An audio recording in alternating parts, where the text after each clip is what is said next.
늘씬하게 쭉 뻗은 키. 우리나라 음식에 빼놓을 수 없는 최고의 향신 채소 대파. 뿌리, 줄기, 잎, 활용도 넘버원으로 꼽히며 육해공 어떤 요리에도 찰떡궁합을 자랑한다. 밋밋하던 국물이 대파와 만나는 순간 묵직하고 진한 풍미가 더해지는데 건강밥상 오늘은 한국인의 구수한 입맛을 채워줄 대파와 함께한다.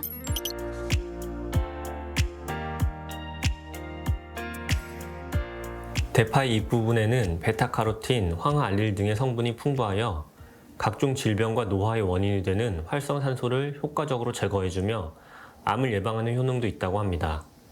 대파는 칼슘, 비타민C, 비타민 K 또한 풍부하여 뼈를 튼튼하게 해주고 골다공증을 예방하는 데에도 도움이 됩니다. 달콤함 끝에 감도는 시원한 맛. 뿌리부터 이파리까지 버릴 게 하나 없는 대파. 요리에 불가침 영역이란 없다. 레시피의 강자 대파로 만들어볼 오늘의 첫 번째 요리. 쪽파로만 김치를 담았다면 대파의 진수를 느껴보자. 고기와도 찰떡궁합. 아삭매콤 대파김치. 이어서 만나볼 요리는 대파하면 단연 먼저 떠오르는 레시피. 뜨끈한 국물에 달달한 대파가 듬뿍. 대파 육개장. 칼칼함에 푹 빠져든다. 사계절 나오는 채소, 음식의 처음과 끝을 책임지는 채소, 바로 대파입니다. 오늘은 약방의 감초 같은 대파를 이용해서 대파김치 만들어 볼게요. 대파는 줄기가 매끈하면서 길고 곧게 뻗은 것이 좋다. 또 흰색대와 초록의 경계가 분명한 것이 싱싱한 대파다. 대파김치에 들어갈 대파는 깨끗하게 씻어 뿌리 부분을 제거하는데 뿌리는 나중에 육수 오릴 때 사용하면 좋다. 손질한 대파는 반으로 길게 잘라 5cm 정도의 크기로 3등분에 썰어준다. 겉절이로 먹기 좋도록 좀 더 작게 썰어도 좋다.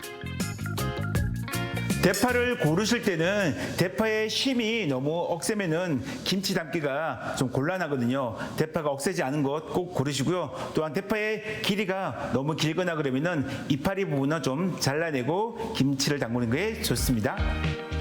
김치에 들어갈 양파도 채 썰어 준비하자.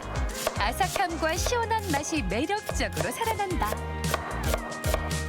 먹기 좋은 크기로 썰어놨던 대파는 소금 대신 멸치 액젓을 넣어 버무려주는데 10분 정도만 절여준다. 액젓에 파를 너무 오래 절여두면 숨이 푹 죽을 수 있으니 시간을 짧게 둬야 한다는 걸 기억하자. 오늘 대파김치는요, 소금으로 절이지 않고 멸치 액젓으로만 절이거든요. 그렇게 되면 훨씬 더 감칠맛이 좋고요. 10분에서 15분 절여주시고, 오늘은 고춧가루가 고운 고춧가루를 이용하거든요. 새우젓과 고운 고춧가루 겹쳐지면 훨씬 더 풍미도 좋고 맛이 좋습니다. 큰 볼에 새우젓과 고운 고춧가루를 1대5의 비율로 넣고 다진 마늘과 설탕을 넣어 뭉치지 않도록 잘 섞어 고춧가루를 불려준다. 여기에 절인 대파와 양파를 넣어 양념장에 버무려주는데 막 묻혔을 땐 양념색이 밝은 것 같지만 시간이 지날수록 고추물이 배어나와 칼칼한 맛이 살아난다. 시원하면서 달큰한 초간단 대파김치 완성! 대파김치 담그시고 금방 하얀 쌀밥과 같이 드셔도 좋지만은 삼겹살이나 고기를 드실 때는 하루 정도 아니면 이틀 정도 익힌 다음에 드시는 것이 좋습니다. 알싸한 매운맛에 시원한 단맛까지 어우러진 대파김치. 어디에 내놔도 찰떡궁합을 자랑한다. 별다른 수고로움 없이 순식간에 휘리릭 만들어 먹을 수 있는 이색 별미. 라면에도 고기에도 밥에도 안성맞춤. 이보다 맛깔스러운 반찬이 또 있을까?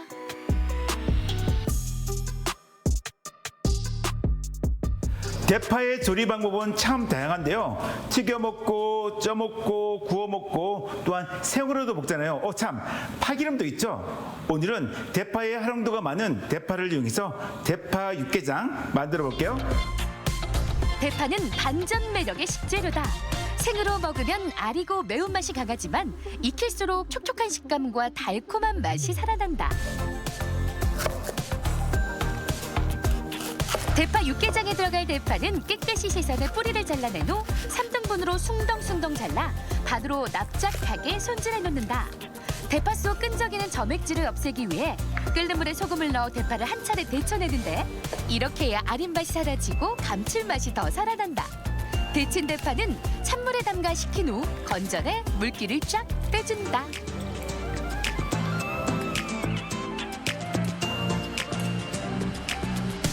오늘 대파 육개장에서 대파를 데치는 이유는요. 대파의 진액 있죠. 진액을 제거하고요. 두 번째는 대파가 열을 가하게 되면 훨씬 더 단맛이 많이 나기 때문에 꼭 데쳐주세요.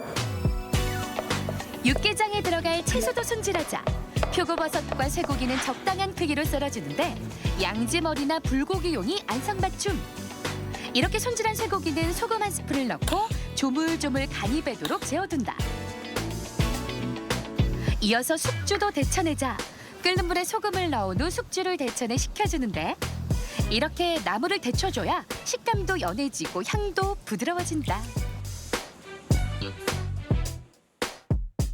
대파 육개장에서 대파가 주인공이잖아요. 근데 나머지 부재료들이 너무 많으면 대파 향이 없어질 수 있습니다. 그러니까 오늘은 대파에 집중하시고 대파를 많이 사용하는 것이 중요합니다.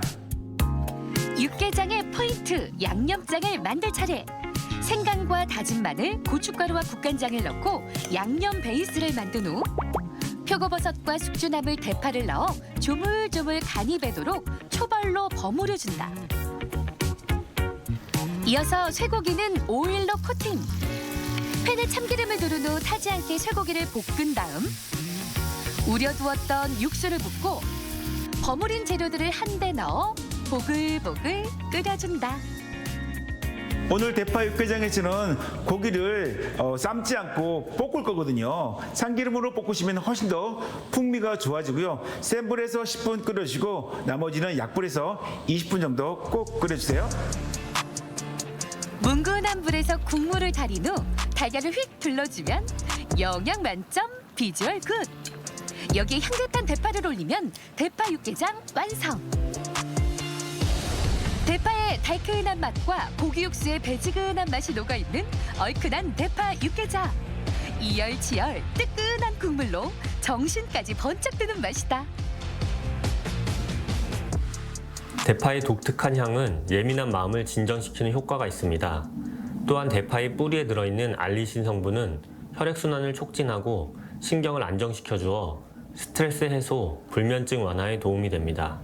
또한 대파에 함유된 마그네슘 성분도 근육을 이완하고 불면증을 개선하는 데 효과적입니다.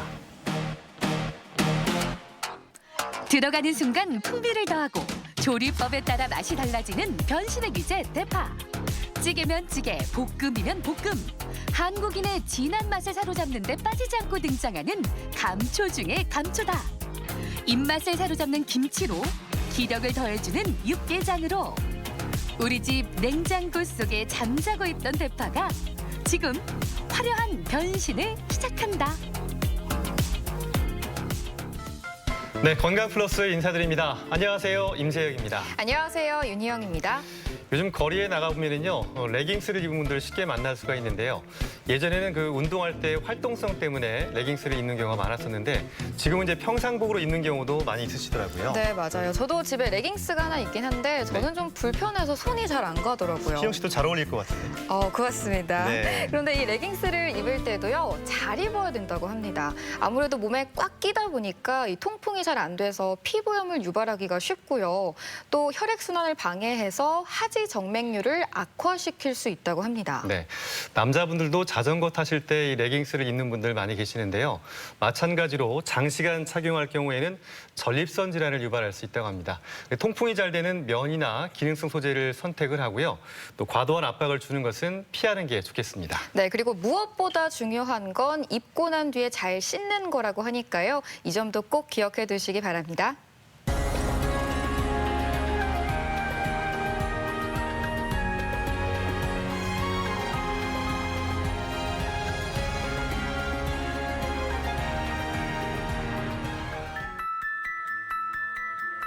일상에서 많이 사용하는 부위, 무릎. 무릎은 위험에 쉽게 노출될 수 있는 구조로 관절염이 발생하기 쉽다. 그중에서도 퇴행성 무릎 관절염은 관절을 이루고 있는 연골이 닳아 뼈끼리 부딪히며 나타나는 2차적인 변화를 말한다. 퇴행성 관절염이란 관절을 보호하고 있는 연골의 퇴행성 변화 혹은 점진적 손상에 의해서 관절을 이루고 있는 뼈와 인대에 손상이 오고 그럼으로 인해서 염증과 통증이 생기는 질환입니다. 관절을 이루고 있는 모든 부위에서 발생할 수 있는 퇴행성 관절염. 주로 연골이 닳아 발생하기 때문에 노인성 질환으로 여기기 쉽지만 최근엔 20, 30대 젊은 층의 퇴행성 무릎 관절염 환자가 증가하고 있는 추세라는데 오늘 TV 주치에서는 습관이 부르는 재앙, 퇴행성 무릎 관절염에 대해 자세히 알아본다. 네, 점점 나이가 드는구나 싶은 순간이 몇 가지 있는데요.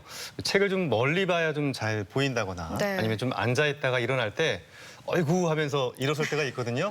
이 노화 과정은 좀 피할 수가 없는 것 같아요. 네, 특히 무릎 관절은 사용량이 워낙 많기도 하고 또 체중을 싣고 있는 부위이기 때문에 이 노화가 쉽게 일어난다고 합니다. 그래서 오늘 이 시간에는 퇴행성 무릎 관절염에 대해 자세히 알아보도록 하겠습니다. 네, 오늘 도움 말씀 주시기 위해서 건양대학교 병원 정형외과의 오병학 교수 나오셨습니다. 안녕하세요, 교수님. 안녕하세요. 네, 저는 어르신들 보면은 제일 부러운 경우가 치아가 건강하고요. 네. 또 무릎이 짱짱한 분들 아마 이런 분들 다 부러운 거는 누구나 마찬가지일 것 같아요. 그쵸. 예, 다 이 노화에서 오는 그런 과정인데요. 오늘 살펴볼 그 퇴행성 무릎 관절염 어떤 건지 먼저 짚어주십시오. 네, 퇴행성 무릎 관절염이란 관절 연골과 그 주위의 뼈에 퇴행성 변화가 나타나고 이로 인한 2차적인 변화와 증상을 동반하는 질환입니다. 변형이라고 하면은 우리가 쉽게 할머니들의 무릎을 잘 살펴보면 O자로 많이 변형이 된 분들이 있으시거든요. 네. 그런 것들이 관절이 변형이 되겠고 또 반복적인 통증이 있을 수 있습니다. 그리고 통증이 지속이 되면서 통증 때문에 운동을 못하면서 이런 것들이 자꾸 진행이 되다 보면 변형도 심하게 돼서 결국에는 관절이 잘 구부러지지가 않고 펴지지 않는 그런 운동 제한도 발생하게 됩니다. 네, 사실 무릎뼈는 워낙 튼튼해 보여서 아예 설마 괜찮겠지라고 생각하시는 분들도 많으실 것 같은데요. 이 우리 몸의 하중을 받치고 있는 이 무릎은 어떤 구조로 되어 있는지도 설명 좀 해주실까요? 무릎의 관절에는 크게 3개의 뼈가 있는데요. 허벅다리뼈인 대퇴골, 그리고 아래 다리뼈인 경골, 그리고 그 앞쪽에 위치하는 슬개골, 흔히 말하는 뚜껑뼈라고 하는 이런 3가지 뼈로 구성이 되어 있습니다. 네. 그리고 그 뼈 사이사이로는 연골이 존재하고 연골판이 존재합니다. 이러한 것들이 충격을 흡수하는 역할을 담당하게 되고 양옆에 측부인대, 내부에는 전방, 후방, 십자인대가 있습니다. 아까 말씀드렸던 대퇴골, 그리고 아랫다리뼈인 경골, 앞쪽을 덮고 있는 슬개골이라는 뼈가 있고요. 이 대퇴골과 경골 사이에 이렇게 보시면 덮고 있는 연골이 있고 우리 연골판이라고 하는 스폰지와 비슷하게 생긴 이런 구조물들이 있습니다. 이런 것들이 충격을 흡수하는 역할을 담당하게 되고 양옆에 바깥쪽은 외측부인대, 안쪽은 내측부인대 그런 측부인대가 있고 관절을 안으로 살펴보게 되면 앞쪽으로 오게 되는 전방 십자인대 그리고 뒤쪽으로 빠지는 후방 십자인대가 있습니다. 이런 것들이 무릎의 안정성을 담당을 하게 됩니다. 네, 이 무릎 관절염이 있으면 상당히 이제 통증을 호소하는 분들이 좀 심하게 아프다 네. 이런 분도 계시고 또 나는 많이 걷다 보면은 또 이렇게 통증이 온다 이렇게 다양하게 고통을 호소하고 있는데요. 실제로 그 무릎의 만성 통증의 원인이 이 퇴행성 관절염이 차지하는 비중이 높은 거죠. 허리 통증, 우울증, 목 통증, 관절염 이러한 여러 가지 질병들에 대해서 이러한 질병들이 삶의 불편함을 어느 정도 주는지 그런 순위를 매긴 조사가 있는데 예. 아시아에서는 퇴행성 관절염이 그중에서 6번째로 흔한 그런 질병으로 나타나 있습니다. 네. 이렇게 만성 통증의 원인이 된다고 하니까 정말 겪고 계신 분들은 삶의 질이 많이 떨어지겠다 이런 생각이 그렇죠. 좀 드는데요. 그렇다면 우리나라의 유병률은 좀 어느 정도나 될까요? 네, 대략적으로 말씀을 드리면 약 65세 이상에서 30% 이상에서 40%까지 굉장히 높은 확률로 관절염을 가지고 계신 걸로 조사되고 있습니다. 특히 나이가 많아질수록 여성에서 증가하게 되는데 약 남성에서보다 3배 정도 높은 그런 수치를 보이고 있습니다. 특히 여성에게서 이러한 원인이 많은 까닭은 폐경 후에 여성 호르몬이 감소하면서 연골과 근육이 쉽게 약화가 되고요. 그리고 우리나라 특히 아시아에서는 무릎을 구부린 채로 일하는 그런 가사 노동이 굉장히 흔하기 때문에 이런 것들이 무릎 관절을 더 나빠지게 하는 요인이 되고 있습니다. 엑스레이 상으로 이제 관절염이 어느 정도 있는지도 조사한 연구가 있는데요. 대략적인 50세 이상의 환자들한테서 엑스레이만 찍어봐도 10명에서 한 4명 정도에서는 관절염이 관찰이 되고 여성이 남성보다 2배 이상 높은 그런 빈도를 보이고 있습니다. 퇴행성 관절염이라는 것이 사실 뭐 원인이 정확하게 있는 경우도 있고요. 그렇지 않은 경우도 있을 것 같아요. 네. 어떻게 분류가 되고 또 어떤 원인들이 있는지요? 네, 특별한 원인이 있는 것과 특별한 원인이 없는 경우 이렇게 두 가지로 나누어 생각해 볼 수가 있는데 네.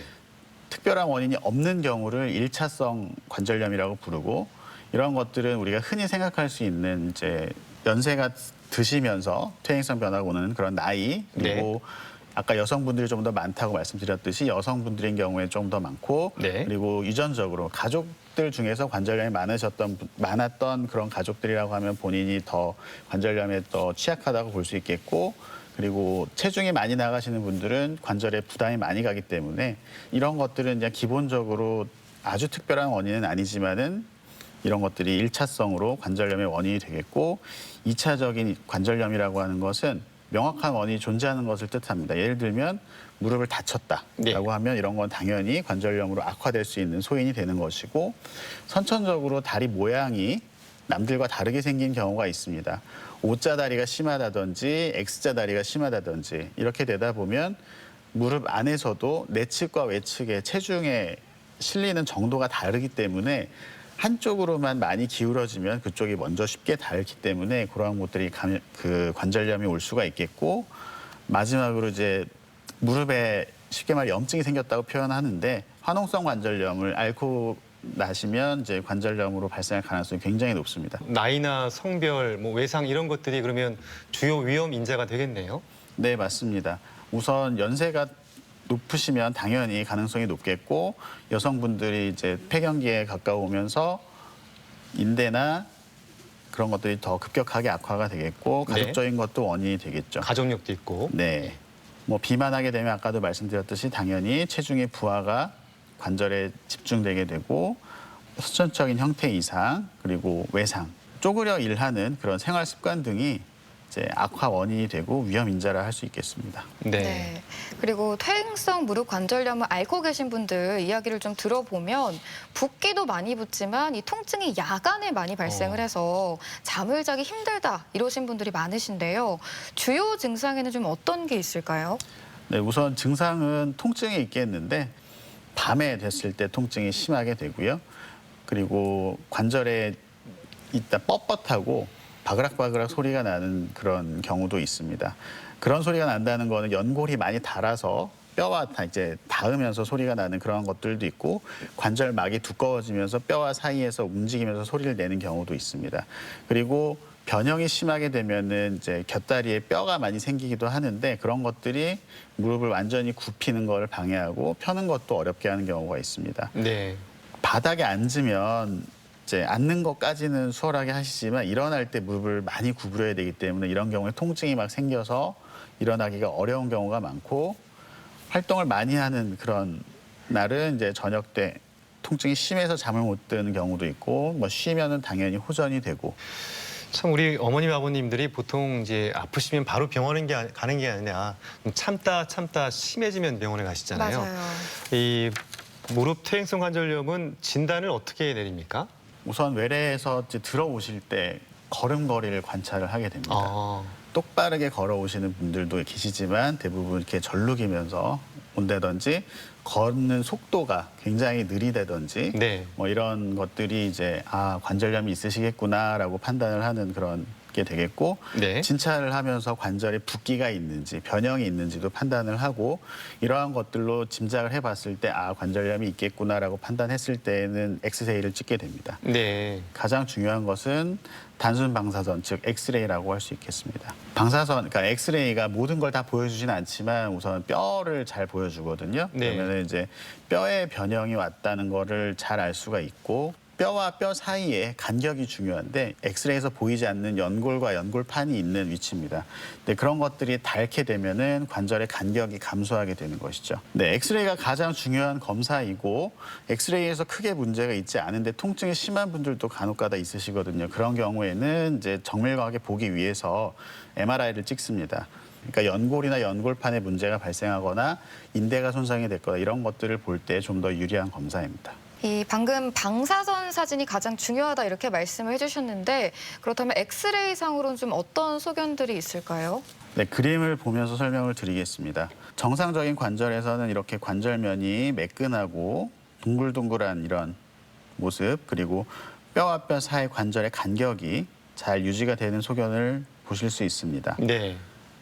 진행된 관절염에서는 이렇게 뼈의 모양도 조금 더 납작해지는 듯이 이렇게 보이고 주변으로 이렇게 골극이라고 해서 이런 주변에 뼈가 생기고 이렇게 뾰족한 뼈가 생기기도 합니다. 네. 이런 것들이 있고 아까 뼈가 이제 단단해진다라고 하는 표현을 썼는데 이런 관절면의 바로 아랫부분에 뼈가 이렇게 하얗게 변하는 경화소견도 보이게 됩니다. 네.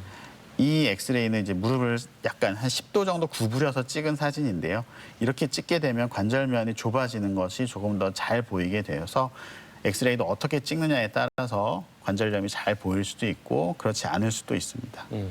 또 심해진 분들은 또 엑스레이를 찍게 되면 O자형 다리를 많이 보이잖아요. 그 실제 사례도 볼 수 있을까요? 네, 맞습니다. 보기만 해도 다리가 많이 휘어져 있고 엑스레이를 찍었을 때에 이렇게 다리가 O자 모양으로 변형이 되게 됩니다.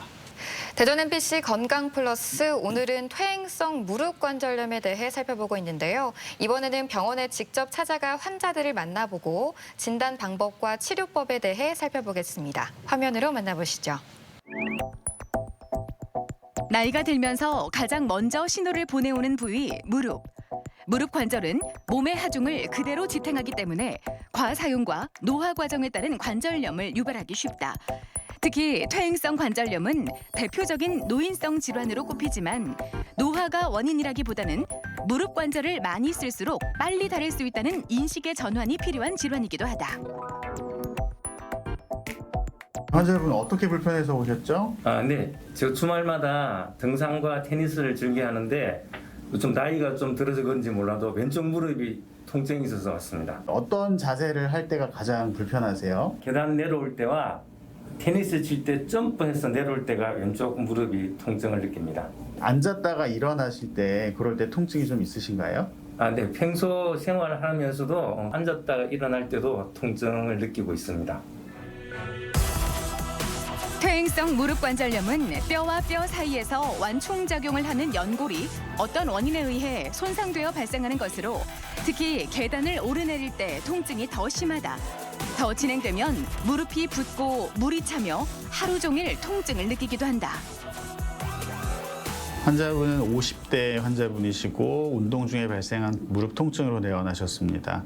엑스레이를 찍어봤는데 관절면이 많이 좁아지거나 이런 것들은 보이지 않아서 퇴행성 관절염의 초기 단계라고 판단을 했습니다. 그래서 증상이 심하지 않아서 우선은 약물 치료를 통해서 환자분의 경과가 좋아지는지를 관찰할 예정입니다. 퇴행성 무릎 관절염은 환자의 신체 소견상의 특징, 환자의 과거력 등을 근거로 문진과 진찰이 이루어지며 초기에는 보통 X선 검사를 통해 진단한다. 엑스레이 촬영을 통해 환자의 상태를 파악하고 치료 방법들을 선택하는데 다른 원인에 의한 부분은 없는지도 반드시 확인해야 한다. 어떻게 불편해서 오셨어요? 네, 얼마 전에 제가 운동을 하다가 무릎에서 뚝 하는 소리가 나고 그 뒤로부터 이제 계속 통증이 있어서 네, 어떤 운동을 하던 중에 그렇게 갑자기 통증이 생기셨어요?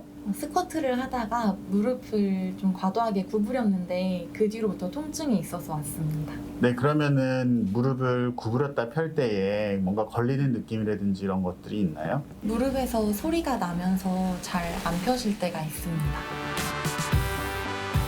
중년 이상의 퇴행성 무릎 관절염은 노화로 인한 연골의 퇴행성 변화로 발병하는 경우가 대부분이지만 젊은 층에서는 근육의 경직과 약화를 유발하면서 퇴행성 변화를 촉발할 수 있다. 환자분은 운동 중에 무릎을 쪼그리면서 발생한 그 파열음과 통증으로 내원을 하셨고요. 진찰해보니 관절이 많이 부어 있었습니다. 그래서 급성기에 연골판 파열이나 인대 손상 등이 의심이 되는 상태여서 정밀 검사로 MRI를 시행할 예정입니다. 1기부터 4기까지 점차 진행되는 퇴행성 무릎 관절염. 환자의 병기와 증상에 따라 약물 치료, 물리 치료, 수술 치료 등이 이루어지는데 손상된 연골을 완전히 재생시키는 방법이 없다 보니 증상을 완화시키는 치료법을 우선으로 택한다. 또한 환자의 사회적 여건, 경제적 여건 등을 고려해 적절한 치료법을 찾아주는 것이 치료의 시작이다. 퇴행성 관절염은 어느 부위가 어느 정도 손상이 되었느냐에 따라서 각각의 치료 방법이 다 다릅니다. 그래서 조기에 치료를 받게 되면 관절을 건강하게 오랫동안 보존을 할 수가 있고 그렇게 된다면 기능이라든지 삶의 질도 훨씬 더 나아질 수 있기 때문에 조기에 진단을 하고 치료받는 것이 중요하겠습니다.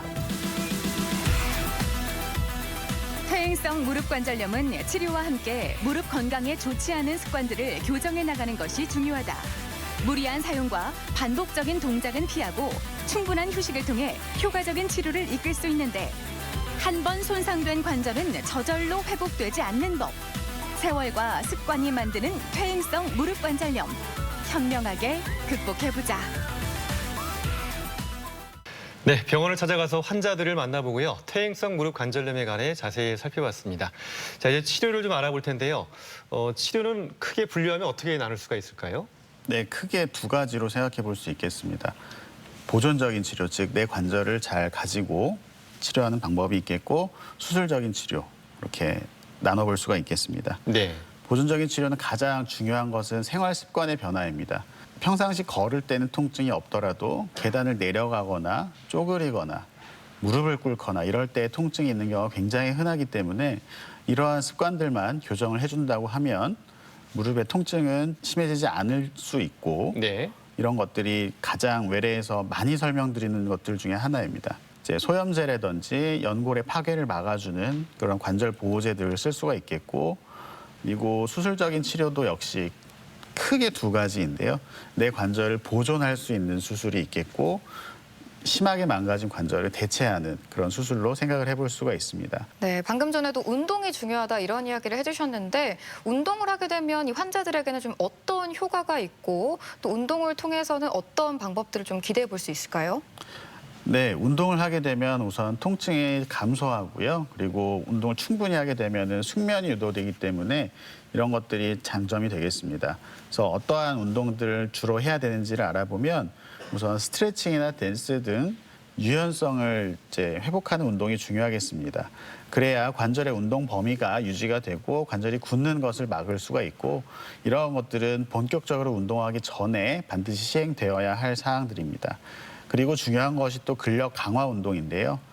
무릎을 뻗기 혹은 다리 들어 올리기 그런 것들을 시행을 하게 되면 인대가 약한 경우에는 그거를 근력이 대신하게 되는데 근육이 관절을 잘 잡아주게 되면 관절의 안정성이 유지가 되고 따라서 사고로 인한 낙상이라든지 관절 손상이 방지가 되는 효과가 있습니다.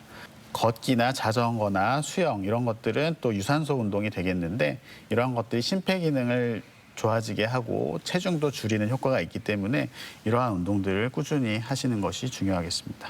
네. 허리에도 이제 추간판 탈출증이 있으면은 그 주변의 근육을 강화해야 된다 이런 네. 얘기 하잖아요. 무릎도 그 주변을 싸고 있는 근육들을 좀 근력을 키우면 도움이 될 수 있다는 말씀이셨네요. 이렇게 운동 치료로 나아지면 얼마나 좋겠습니까? 그렇죠. 하지만 이제 수술을 피할 수 없는 경우도 있잖아요. 어떤 경우에는 꼭 수술이 필요한가요? 이렇게 관절을 노출을 시켰을 때 이런 식으로 연골이 심하게 닳아있는 이러한 경우에는 기존의 치료법으로 이렇게 광범위한 손상들은 해결을 못하는 경우가 많습니다. 그래서 이런 경우에는 수술적인 치료를 고려를 하게 됩니다. 수술적인 치료도 여러 가지들이 있겠는데 아까 말씀드렸던 관절 내시경 수술 그리고 연골세포와 줄기세포 등을 이식하는 세포 이식술 그리고 변형을 교정하는 교정절골술 그리고 마지막으로 관절을 교체하는 인공관절 치환술로 나눌 수 있겠습니다. 첫 번째로 말씀하신 관절 내시경 수술 아까 언뜻 말씀하셨는데 그걸 좀 자세하게 좀 짚어볼까요? 네, 관절 내시경 수술이란 무릎에 여러 개의 구멍을 뚫어서 내시경이라고 하는 카메라를 집어넣고 수술 기구들, 보통 이제 크지 않은 작은 기구들을 이제 구멍을 통해서 삽입을 해서 이렇게 화면을 보면서 수술을 진행을 하게 되고, 오른쪽 사진을 보시게 되면 연골이 이렇게 찢어진 이런 모습을 관찰할 수가 있는데, 그 주변에는 상대적으로 깨끗하고 연골판도 찢어지지 않은 이런 모습을 볼 수가 있는데, 이러한 경우에 해당 부위만 다듬어 주거나 아니면은 해당 부위가 크지 않은 경우에는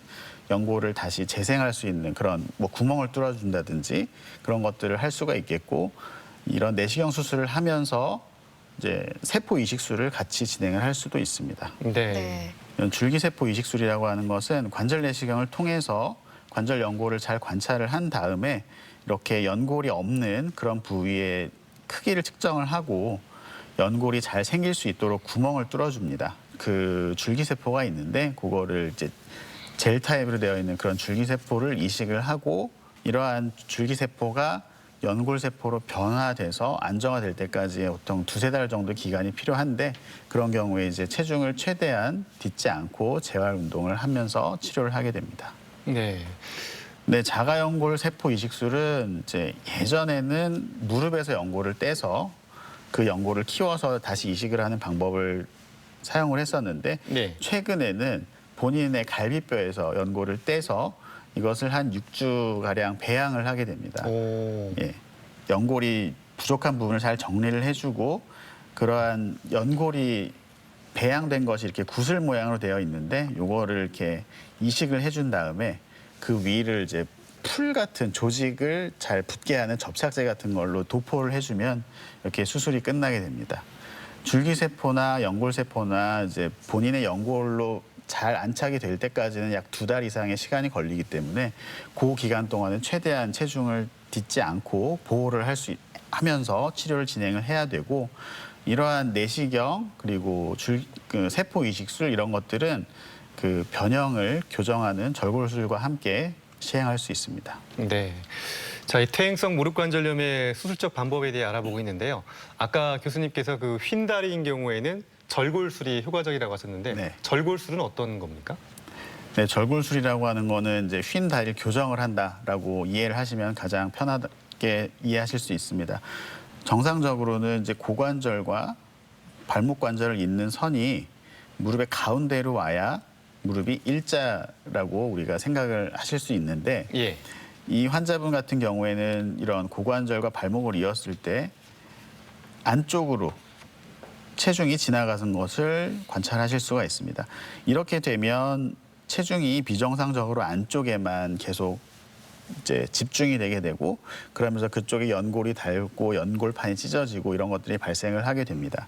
그래서 이러한 휜 다리를 교정을 하는 것이 이제 절골술인데요. 이 사진을 보면 환자가 약간의 O자 변형이 있는 그런 무릎을 수술을 했을 때 이렇게 똑바르게 펴지는 그런 사진을 보실 수가 있습니다. 여기도 O자가 굉장히 심한데 수술을 통해서 일자로 모양이 교정이 된 것을 볼 수 있습니다. 예, 이 모형은 절골술을 시행한 경골 절골술을 시행한 모형인데요. 이와 같이 뼈에 금을 내서 휜 것을 교정을 한 다음에 뼈가 붙을 동안에 금속판을 고정을 해서 뼈가 다 붙은 후에는 이것을 제거하는 과정을 거치게 되는 이런 수술법입니다.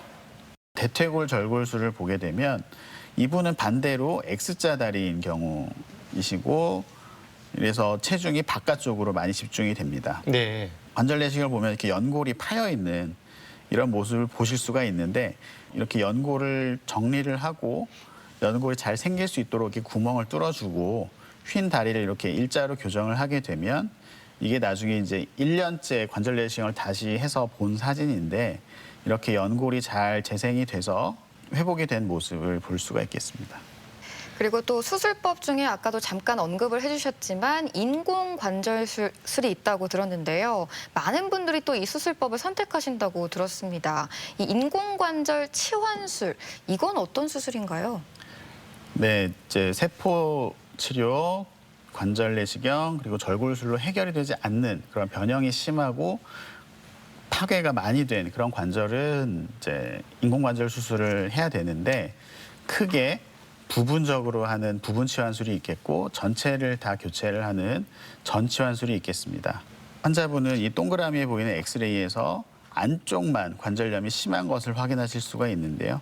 이러한 경우에 이 안쪽만 관절 치환술을 시행을 하면 나머지 관절들은 내 관절로 사용을 할 수 있는 그런 치료법이 되겠고요. 다음으로 인공관절 전 치환술은 이렇게 관절이 다 닳아버린 부분을 깎아내서 이렇게 전체를 쇠로 된 인공관절로 대체하는 것을 의미합니다.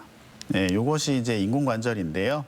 인공관절은 뼈 전체를 제거를 하고 관절을 삽입하는 것이 아니고 옆에서 보시면 뼈의 겉에 부분만 닳아버린 부분들만 얇게 깎아낸 다음에 이렇게 위아래로 쇠를 씌우게 됩니다. 그렇게 하고 요 쇠와 쇠 사이에는 우리가 연골판을 대체하는 그런 플라스틱, 이른바 폴리에틸렌이라는 것을 삽입을 하여 수술을 하게 됩니다. 수술 전에 이렇게 사진상으로도 굉장히 심한 O자형 다리가 있으신 환자분이십니다. 이런 분들은 이제 관절의 파괴도 심하기 때문에 내 관절을 살리기는 어렵다고 판단이 되어서 인공관절 수술을 시행을 하였고 시행 후 사진을 보면 다리가 곧게 펴진 것을 확인하실 수 있습니다. 이렇게 수술을 좀 하고 난 뒤에도 아무래도 무릎은 사용량이 많다 보니까 다시 좀 닳게 될 것 같은데요. 이 인공관절의 수명은 좀 어느 정도 될까요? 네, 그것이 이제 수술을 하러 오시는 분들의 가장 중요한 관심사이기도 한데요. 내가 이 수술을 하면 얼마나 잘 쓸 수 있습니까? 라는 질문을 많이 하십니다. 그래서 제가 일반적으로 편하게 말씀드리면 아껴서 잘 쓰시면 20년 쓴다고 말씀드립니다. 전 치환술, 그러니까 위아래를 다 교체하는 그런 인공관절 치환술의 경우에는 약 100명을 수술했을 때 15년 뒤까지 96명이 잘 쓰고 계시다. 이런 말이고 20년 뒤에도 조사를 해봤더니 94명 정도가 잘 쓰고 있다. 부분 치환 생존율을 보면 15년 85%, 20년 81%. 그러니까 20년 정도 되면은 한 5명 중에 4명 정도가 잘 쓰고 있다라는 의미인데 20년에 80%라고 하면은 뭐 굉장히 높은 거라고 볼 수가 있습니다. 이렇게 퇴행성 무릎관절염에 대해 좀 짚어봤는데요. 이것만은 기억하자, 좀 정리를 해주신다면요. 일단 소 잃고 외양간 고치면 안 되듯이 가장 중요한 것은 적절한 관리와 예방이 되겠습니다. 기본적으로 운동은 꾸준히 하셔야 될 거고요.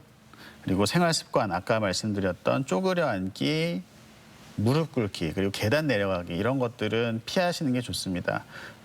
요즘에는 이제 다이어트 하신다고 식사를 제때 안 하시고 그런 영양 상태가 안 좋은 그런 상황들이 굉장히 많이 있는데 이렇게 되면은 근력이 약해지고 그렇게 되면은 관절도 불안정해지기 때문에 영양 섭취도 잘 신경을 쓰셔야 되겠습니다. 시적절하게 그 전문의에게 진료를 받아서 어디가 문제인지 그런 것들을 파악하는 게 좋겠고요.